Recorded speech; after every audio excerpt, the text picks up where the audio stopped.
خوږو مسلمانانو ورونو خویندو میندو السلام علیکم ورحمۃ اللہ وبرکاتہ. حضرت نوح علی نبینا وعلیہ الصلاة والسلام هغه د الله پاک مبارک پیغمبر دی او هغه مبارکه هستی ده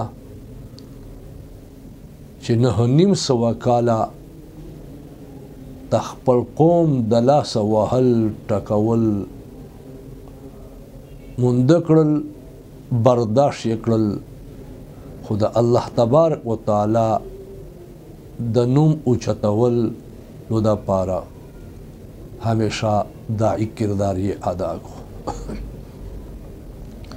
نوح علیه السلام خپل قوم ته وویل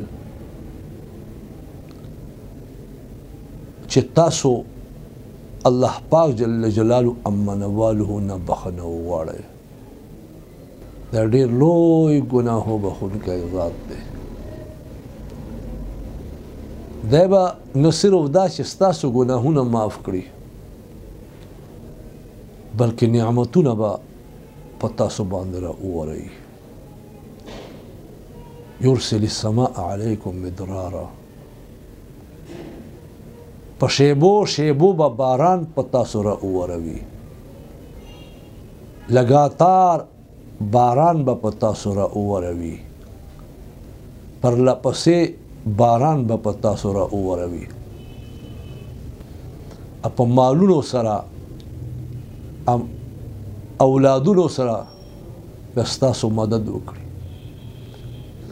او تاسو د پاره به نهرونه روان کړي او ګرځوي روان به کړي. زما عزیزانو، د الله خوف په سړي زړه کې چې راځي د الله تعالی جل شانو ټولو احکامو ته سر کېږدي او خپل سر ټنډه د الله تبارک وتعالی احکامو تابع ګرځوي. خو چې څوک د الله د عظمت نه خبر نه وي، د الله لویي نه خبر نه وي، د الله کبریایي نه خبر نه وي او د الله تبارک وتعالی قهاریت نه دی خبر نه وي، نو دی به الله تعالی جل جلاله امنوالو نه څه ویریږي. تاسو عام وګورئ چې یو سړی وي په ګاډي کې ورسره کینی او هغه معمولی قدر په هغه سیټ کې تنګول شروع کړي، نو مونږه هغې ته اول خو په روغه ورنه جګړې ته تیار یو. که دکان ته راشي،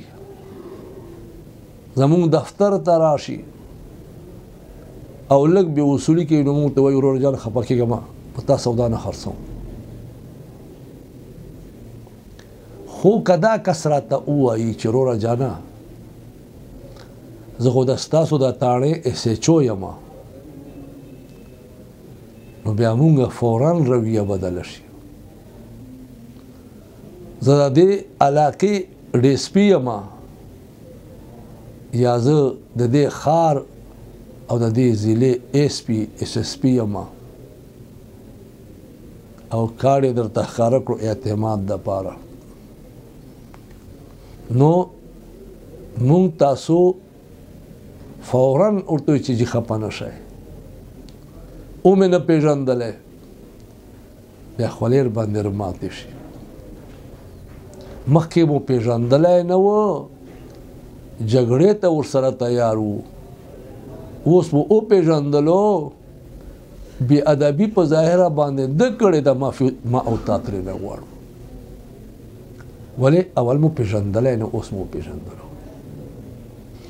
دارنګې چې څوک د الله عظمت نه ناخبره وي نو الله نه یریږي او څوک چې د الله عظمت ته ور خبر وي هغه الله تبارک وتعالی نه ډېر سخت یریږي.